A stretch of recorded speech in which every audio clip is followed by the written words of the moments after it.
Hello, welcome to my first video post. My name is Dolly, and this video is titled Why I Call Myself a Buddhist. So, this is an interesting topic for me, something I've been thinking about for a long time because traveling around, meeting a lot of people, as a yoga teacher and as a Buddhist, being in these different kinds of spiritual circles and communities and traveling to places like India and Bali and Thailand and joining certain events and meeting different people who are traveling around practicing, looking for answers, joining communities, staying at ashrams or meditation retreats, doing yoga courses, on some kind of spiritual journey or quest or seeking the truth. I've met a lot of people who are really opposed to the idea of sort of joining something. They'll tell me, I don't believe in isms. So, they're not going to follow Buddhism or Hinduism or sort of this or that because they don't believe in isms. And generally, the main kind of point that I hear coming across, and feel free to comment on this video if you've got a different perspective. I'm interested in having a discussion, and maybe we can go back and forth a little bit. But one of the main points that I've heard is I don't want to limit myself to just one way or one tradition or one lineage or one system or one teacher, one path.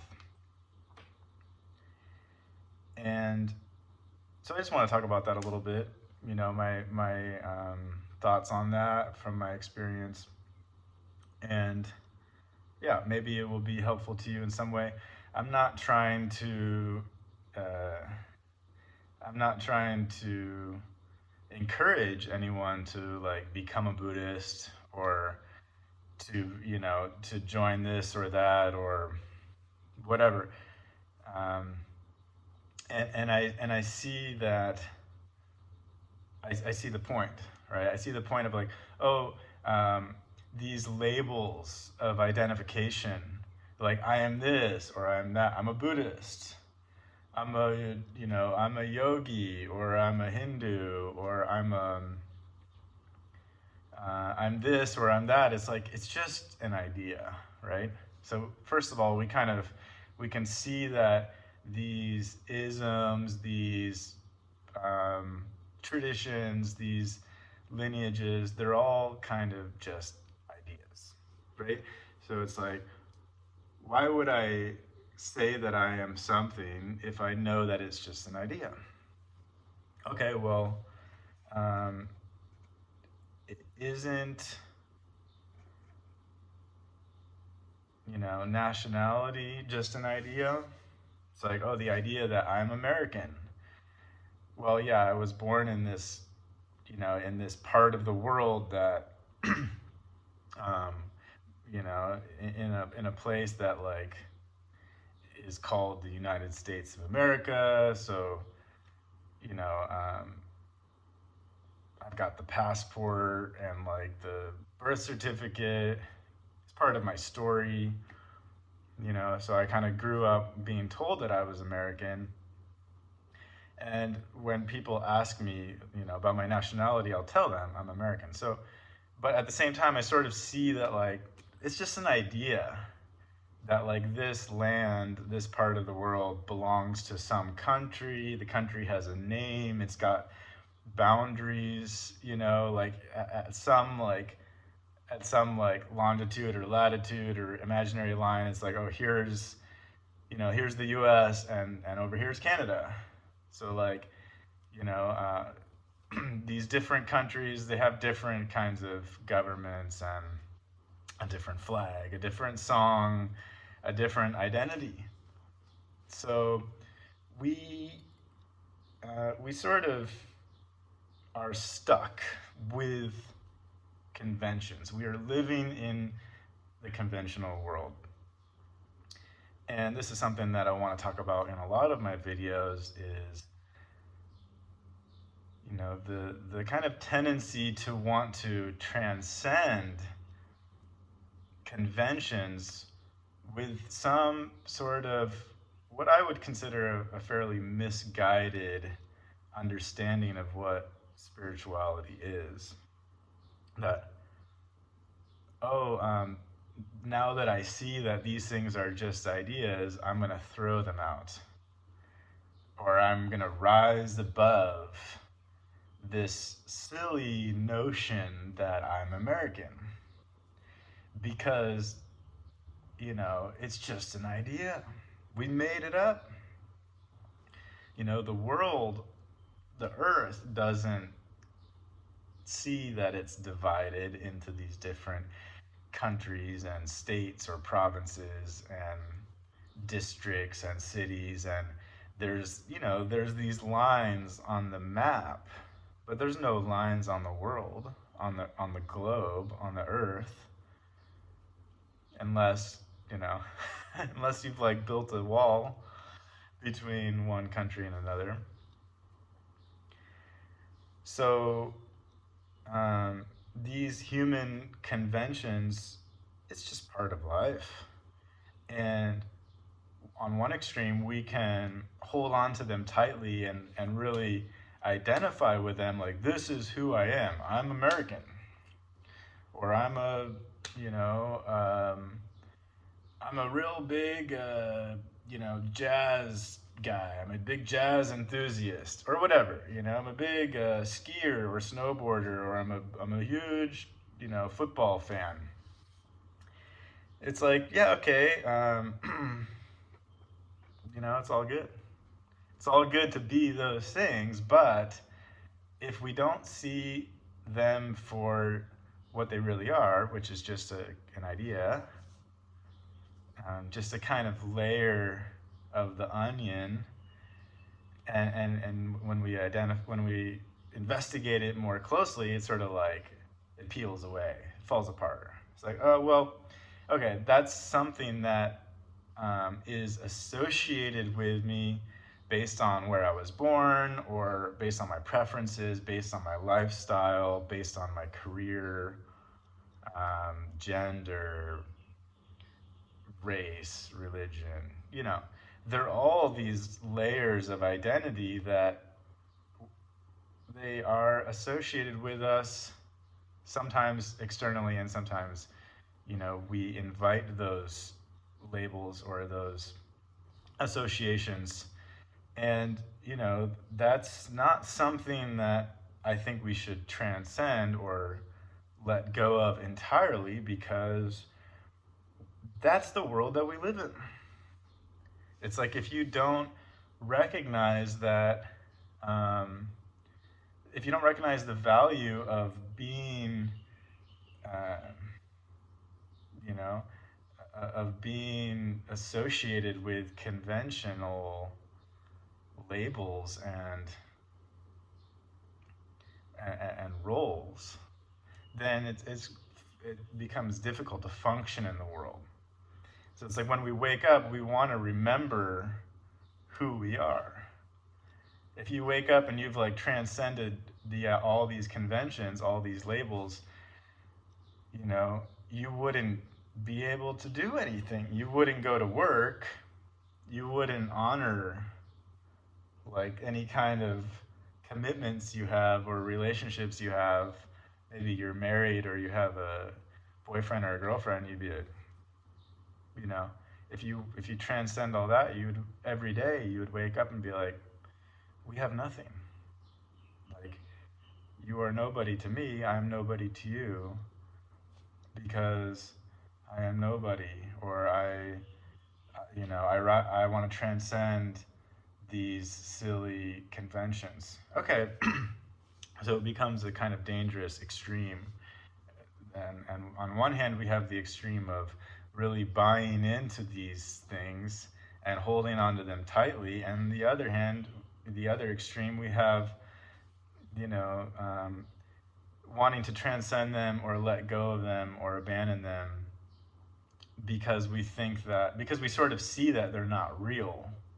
So it's a common kind of reaction.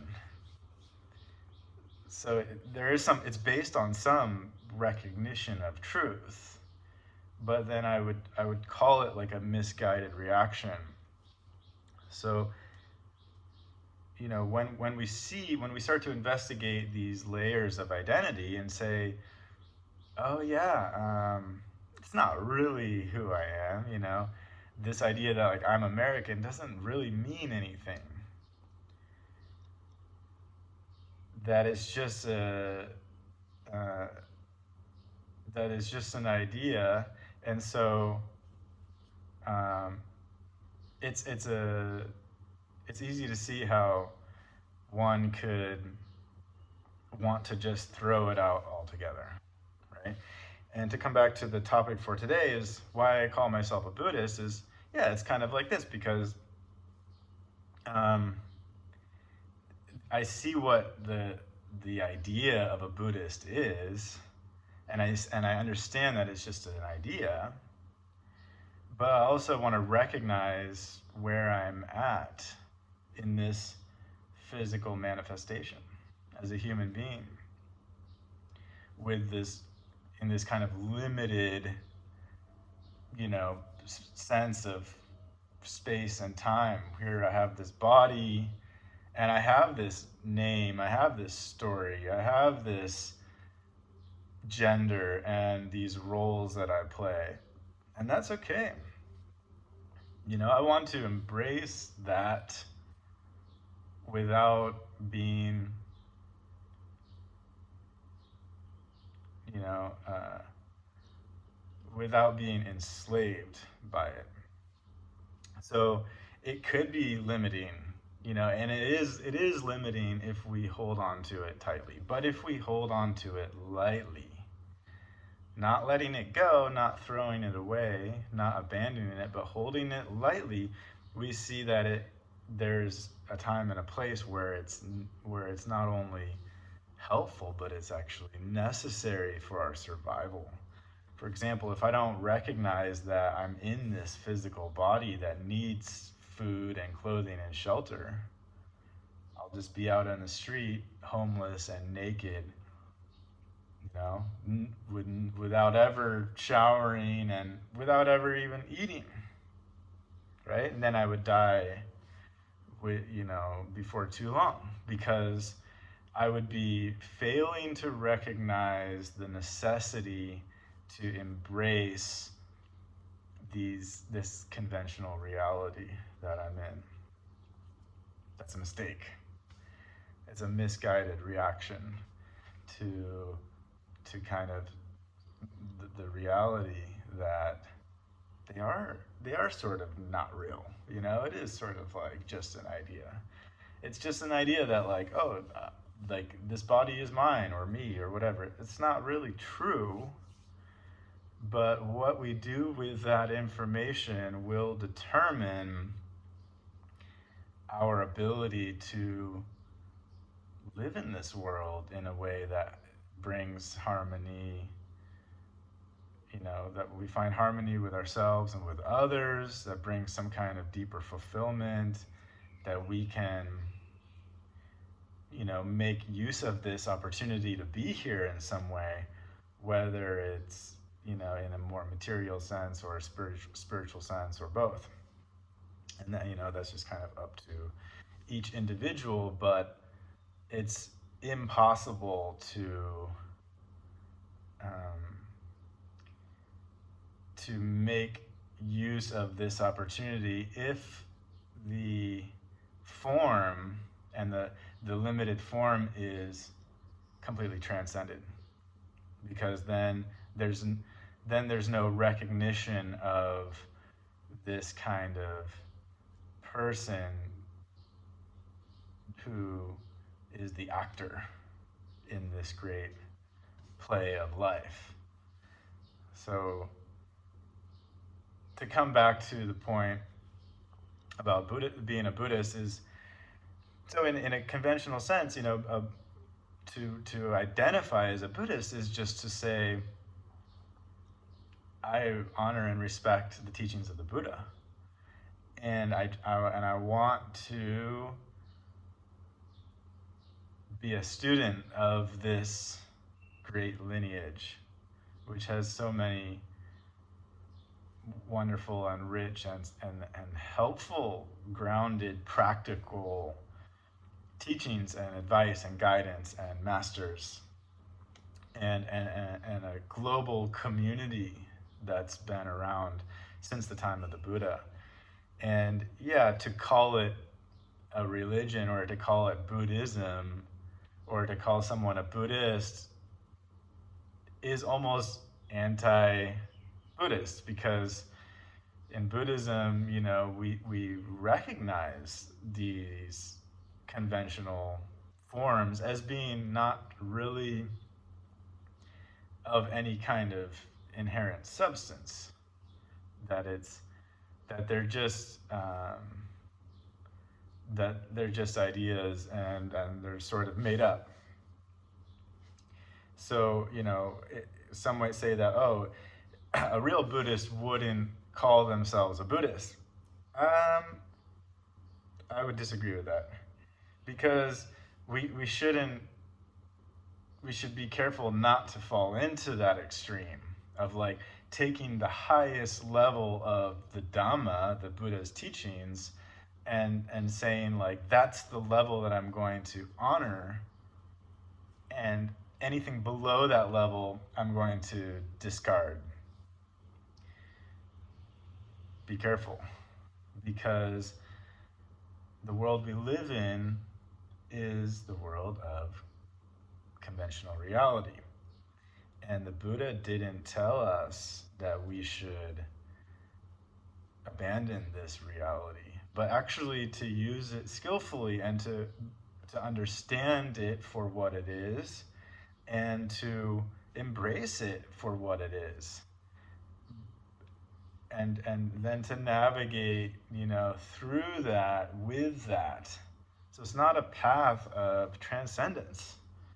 It's not about transcending this world. It's about knowing the world for what it is. And then also discovering something else in this life, in this opportunity to be here. Discovering the truth about who we are and why we're here. So that's something I'll talk about a lot more in other videos, which is unlimited, right? So there's the limited, because there is the limited, the bound, then there's also the unlimited. There's also the unbound. And to say that to call yourself a Buddhist is limiting, I think is to miss the point that by following the Buddha's teachings, we go from the limited towards the unlimited. So the path brings us towards that freedom, towards that experience of ultimate reality, which is not easy to get to. And after many years of practicing, I'm still nowhere near it. So what's great about this tradition is that it's not a philosophy to become attached to. It's not something to hear, oh, those higher teachings, the higher Dhamma, and then, hold on to that and say like, oh, now I see things this way, and now I'm going to radically change my life. The path here is step by step, moving from the, the limited towards the unlimited through the development of wholesome mental qualities and through a kind of developing a strong foundation in a moral framework for your life. And then slowly we start to chip away at those those delusions, at that ignorance, at the defilements of the mind that prevent the sort of unlimited side of this existence to shine through. How do we get there? Well, that's what the Buddha taught. So to follow the Buddha's teachings will take us there step by step through discipline, through practice, through slowly developing these qualities, of awareness and investigating the nature of reality to kind of chip away through these layers of ignorance and delusion until we can actually see the way things are clearly. And that's much different than attaching to some view because we heard someone say that's the way it is, but we haven't actually arrived at that conclusion through our own practice, through our own investigation. So for me, at some point when I decided to call myself a Buddhist, I had already been exploring many different traditions and trying different things, and then more and more kind of feeling aligned with the teachings of the Buddha and the practice of Buddhist meditation, until I arrived at some point where I thought, this feels right, this resonates with me, it's logical, it's reasonable, I'm allowed to maintain some of my healthy skepticism. I don't have to buy into anything.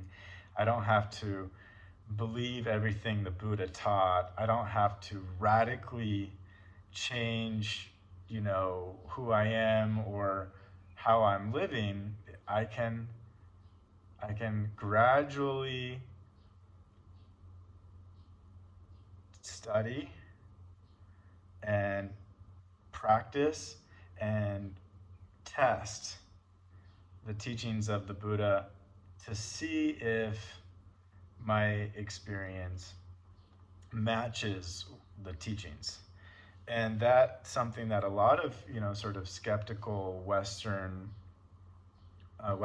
who are kind of fed up with the sort of dogmatic nature of some Western religions, they are many times drawn to that kind of invitation to not believe in everything. And the Buddha said, don't believe me, don't believe in any teacher just because they said it or they seem like they know what they're talking about, but discover for yourself. And yet, if we go in too far into that extreme of be your own teacher and just discover the truth for yourself, we are kind of thrown out there without any real guidance or without any kind of direction. There's no real clear path to follow. And I think we need that. I think it's important to kind of try to be humble and say, I don't have all the answers. And I'm just kind of getting into this stuff. But there are other people who have sort of gone before me who have dedicated a lot more time into studying and practicing and testing and investigating. And, of course, the Buddha is one of them. But then within that community, within that religion, within the sangha, there are many others who identify as Buddhists, who have, maybe they're older than us, or they've just spent more time practicing. And it would, I think it's a mistake to disregard what everyone else is doing and saying, with the idea that I'm only going to listen to myself, I'm only going to follow my own way, and I'm not going to limit myself to someone else's way. Maybe it was true for them, but I want to find my own truth. You can try it. You can try it, but it might be helpful to recognize the value of being a student. You can be your own teacher, but if you're not a student as well, how much do you know about teaching? We can actually learn the art of teaching through the process of learning how to be a good student. And as the kind of role of the student is not to be the one who knows, but the one who wants to know, the one who wants to learn, the one who's ready to learn from someone else. And so, okay, my teacher knows more than me about this subject. Let me open up. You don't have to believe everything, because that's also kind of non-Buddhist.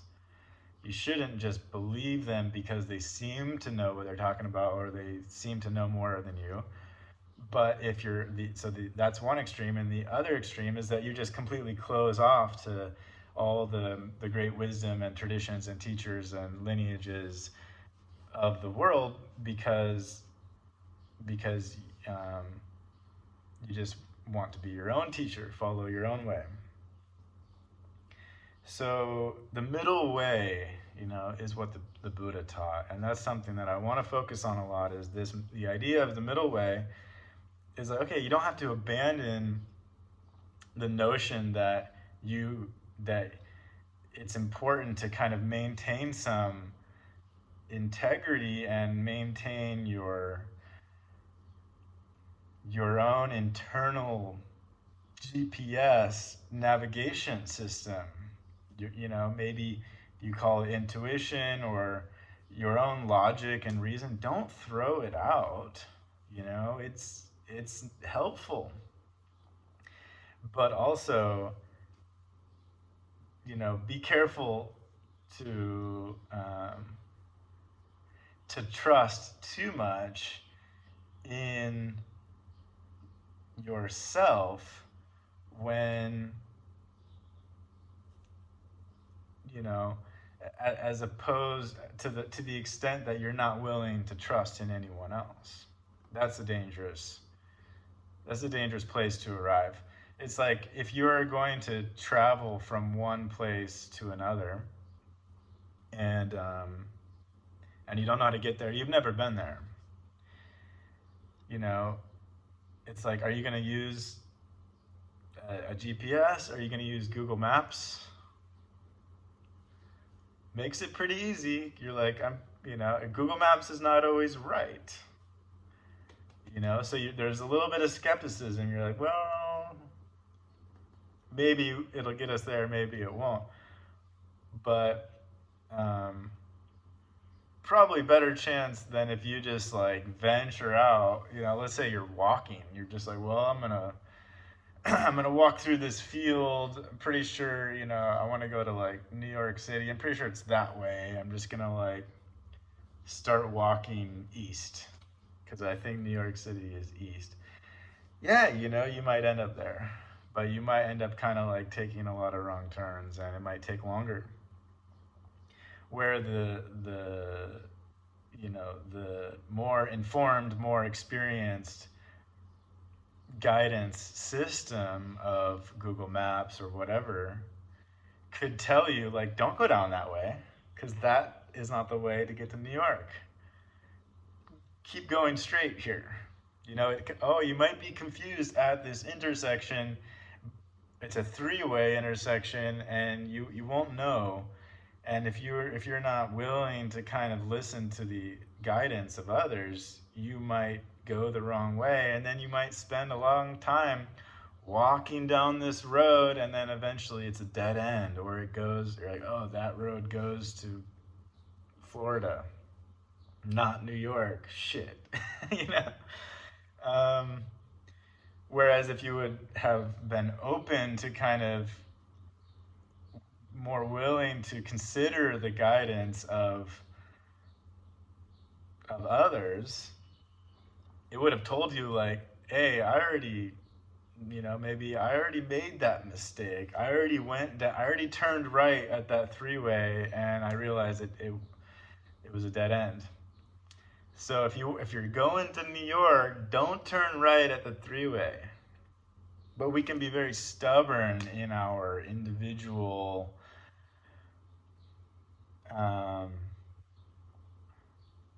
our individualistic kind of uh,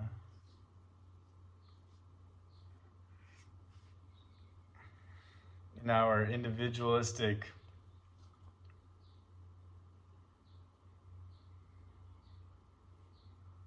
sort of tendency, to demand that I have to do it myself. I have to do it my way. I don't want to listen to anyone else. So while that kind of can be a good motivator to like go out and seek the truth for yourself. It's not that that's a bad thing. That's actually an important, it ends up being an important function for many of us to sort of question, things that were sort of forced upon us from family or society or culture when we were growing up, and we started that sort of like rebellious, independent, kind of skeptical nature that we have. We're like, I don't know if I'm buying this, so I'm gonna go out on my own way, and then we kind of get exposed to like all the different possibilities. There's so many paths. Maybe they go to the same place, maybe they don't. We don't really know. There's so many teachers. There's a lot of like scandals and like fake gurus, and there's a lot of like kind of dangers of like, oh, you buy into that, or you get sucked into this, or you like, you go to India and then you end up like kind of throwing your life away to live with some charismatic guru or something. And we've all kind of like seen that, heard about it, and we're like, hey, I'm gonna like kind of stay here. I don't want to like let myself be vulnerable to like the different factors, the different forces that are trying to like pull me into their world, join their club or whatever. I get it. I get it, but if we don't have any direction or any guidance, a lot of times we just end up spinning around in circles. And then, we can try it. You can try that way. Why not? But I think at some point it becomes valuable to sort of also start to let go of some of those things. We say, oh, in the beginning, it's kind of what got us out of where we were stuck before and kind of opened us up to all these other ideas, maybe Eastern traditions and spirituality. And, so it served a purpose there. But then at some point, if we kind of hold on too much to that reluctancy to be a humble student and to listen to someone else, to let go of our own kind of internal guidance system, and to not be our own teacher, but to actually follow or join or adopt something else from someone else. If we're not willing to kind of make that transition, sometimes it's quite, that can be limiting. That would be what I would say is, in the beginning it's kind of freeing, but I think there's a limit to it, because eventually we find that, hey, how much do we really know? you know if you look at yourself and kind of are willing to see where you're at in life, it's like, hey, I don't have all the answers, and I'm confused about certain things, and I can't always um, I can't always do this on my own. you know I think that's a good place to arrive. It can be kind of scary, but it's like, okay, let me see if there's anything out there that might be able to help me. Let me see if any of these traditions or teachers or lineages or religions, if they're if they feel right, you know, if it resonates with me. Let me see if I have something to learn from this person or this path. And maintaining a little bit of healthy skepticism with that kind of, that flavor of curious investigation and exploration. Okay, try a little bit. How's this? Does it seem to make sense to me? Does it seem helpful? Does it seem skillful? Does it have any value? Can I use it? And then you might see, like, okay, that, yes, kind of yes or no, feel your way through. But at some point, you might arrive at another place where you're like, hey, this stuff I like it. I've been, testing the theories, maintaining some healthy skepticism. I'm not like diving in, and I'm not just like drinking the Kool-Aid, signing up, signing my life away, but I'm kind of like gradually, step by step, kind of exploring deeper and deeper into this tradition. And naturally, if it works out this way, naturally, faith can develop. It's not blind faith. It's kind of, it's a sense of faith that's informed through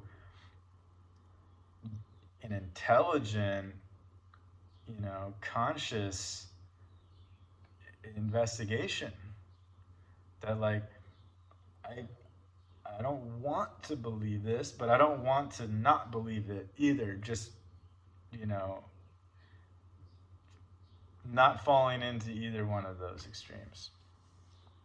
But just staying open. Let me see if it works for me. Let me see if it has any value. And then through this gradual kind of deepening, you might get to a point where you develop a lot of confidence or trust in this path or in this teacher or in this tradition. And in this case, it's considered a world religion, Buddhism. But what is it really? I'm in Thailand now, and this Buddhist country. But most of the Buddhists here that's just another label that was applied to them through birth, growing up in this culture. Their family was Buddhist. Okay, I'm Buddhist. But what does that really mean to them? For many of them, not much. you know. They might have some faith in the Buddhism in the Buddha's teachings, but many of them don't actually know that much about the Buddha's teachings and may or may not really be following the Buddha's teachings. So, but they're still Buddhists, aren't they? Because let's, let's get real. Like, it's just an idea, and, it's this kind of, what Buddhism is a global community of some people who were kind of born into it, some people who are really serious about it, some people who are born into it, some people who found it and came to it. Some people who changed from one religion into Buddhism, others that came from a more kind of agnostic or atheistic background and then changed. Some people who've adopted it, but they've also maintained, like, I've met people who are like, oh, I'm a Christian Buddhist or a Jewish Buddhist, because they don't see Buddhism as being an exclusive kind of,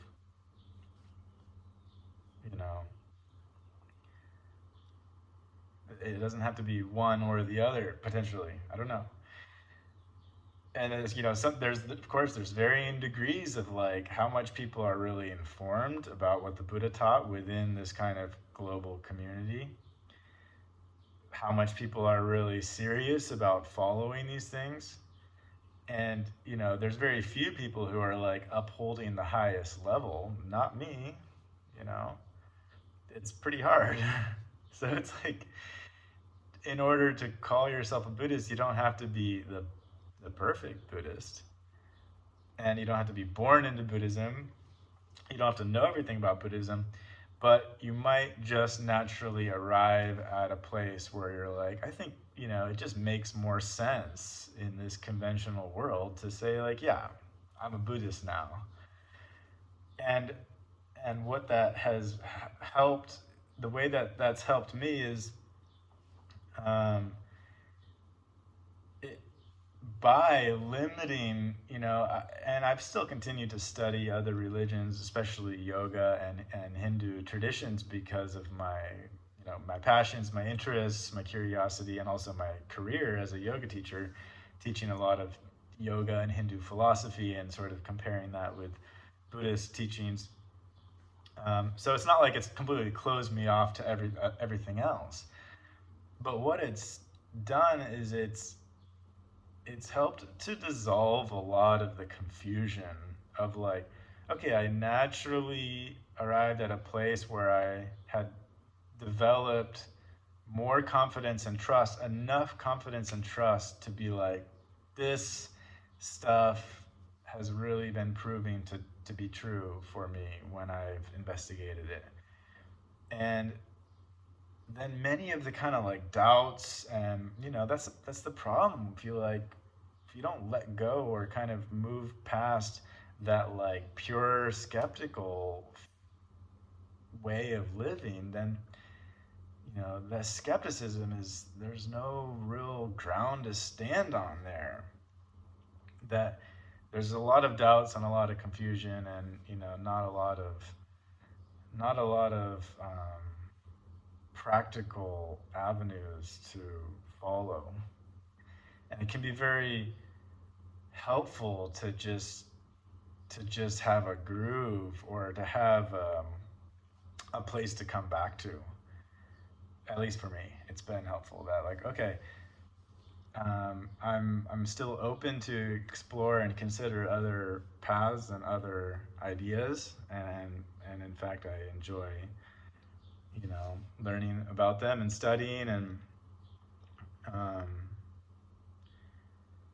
but I've got that place to come back to. So, well, instead of, like, kind of trying all, I spent enough time kind of window shopping, as we call it, and I think that was valuable, and I sort of recommend, before, like,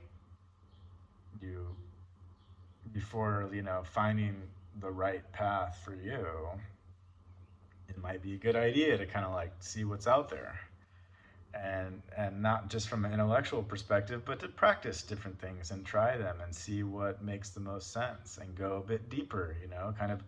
You sometimes you got to go down that road before you realize it's a dead end, or it goes to Florida, not to New York. Sometimes you're like, I don't want to trust the map. I want to find my own way. But eventually you might get kind of tired of like going down so many wrong roads, and sort of the time wasted there. So by kind of limiting the avenues which we're going to deeply investigate and focus on, we're able to go deeper. There's like, your exploration can be really broad, but it stays on the surface, and then you might see like, oh, you've learned a lot about a lot of different traditions and things, but how transformative is that kind of knowledge? Whereas if you sort of commit to one path, how's that? If you're trying to get to New York, if you commit to like following the way to New York, you're gonna get there a lot faster than if you're just randomly taking streets hoping that one of them is gonna take you to New York, or you're just walking through fields, So it always depends on what you want. And it's not everyone is interested in liberation or enlightenment or awakening or whatever, and that's totally fine. But the Buddha's teachings were mostly focused on that. So, that's one thing that, okay, for some people to be a Buddhist means I want to follow the path that leads towards the awakening of the Buddha. And maybe I'll get there, maybe I won't, probably not. It's, you kind of find that, whoa, it's a lot harder than I thought. But there once that confidence comes from direct experience, there can be like this,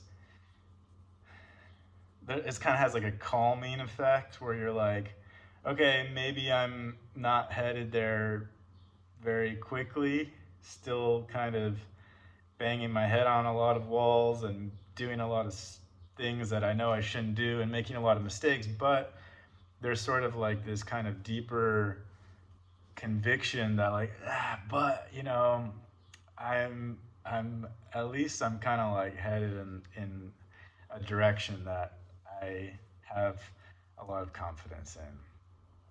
And then we can kind of continue to develop that sort of that studentship, that humility. And that's what I'm doing now in Thailand, is traveling around Isan, the northeast part of Thailand, which probably has the strongest living Buddhist tradition in the world, perhaps, especially in terms of following the original teachings of the Buddha.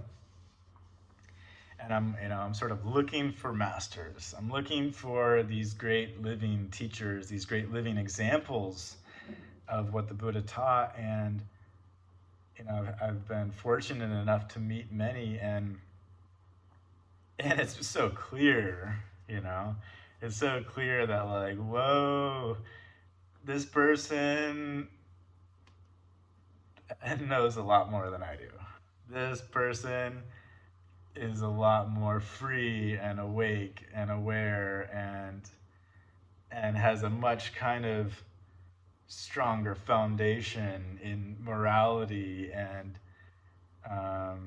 sort of living blamelessly, and this kind of purity and this sharp wisdom and skillful approach to, skillful ability to navigate the challenges of life without losing their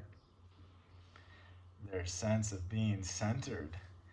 And and it serves as a reminder of like that's what I'm that's what I want to work towards. And can I follow? It's like my internal guidance has brought me here, and now it's time to humble myself in front of someone who I believe, maybe I'm wrong.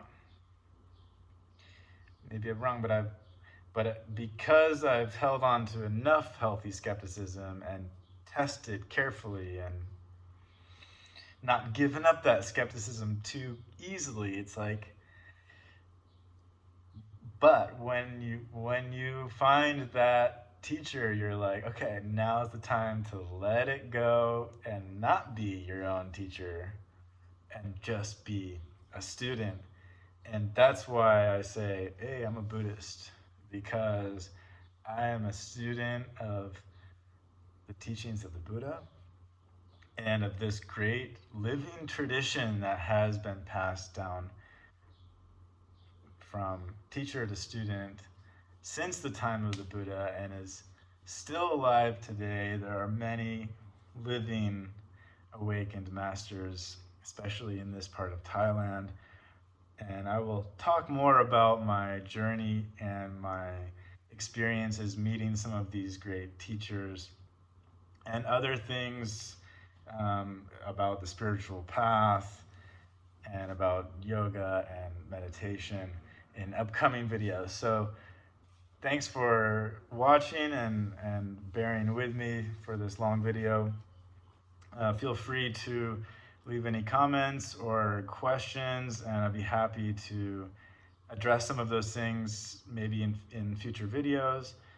I am kind of bouncing around and staying at different monasteries now, so I won't be able to post all the time, but I look forward to my next video, hopefully coming soon, and to connecting with some people out there who might kind of feel that this sort of tone and this kind of message could be helpful in some way. That's my hope and my intention for creating this video. And good luck with your journeys, and may you find that time to be skeptical, and may you have that kind of insight that there might also be a time to let go. And when you test and you investigate and explore and you start to discover something that really feels right, I encourage you to not think of that as being limiting, but as being an opportunity to sort of let go of everything that's out there and focus your energy and your practice into a clear path that you can follow to go deeper. And then maybe you end up saying someday that, maybe at some point it just feels right to kind of self-identify with that path without being fooled by that. You're like, okay, it's just an idea. It doesn't matter if you identify with it or not. But at some point, there's that global community, there's that movement, and you might find that connecting with the other people who identify with that movement can also be a big support network for you. So either way is fine, and this is a good place to just become curious about and see what makes sense for you. but certainly in my own experience, I found that when I was ready to say like, oh, I guess I'm gonna call myself a Buddhist now, it just feels right. That's when I really kind of started to go deeper, and it's been an interesting journey since then, and and I look forward to to continue to walk on this middle path of the Buddha and see where it goes. Okay, thank you so much for joining me. My name is Dolly, and I'll see you next time.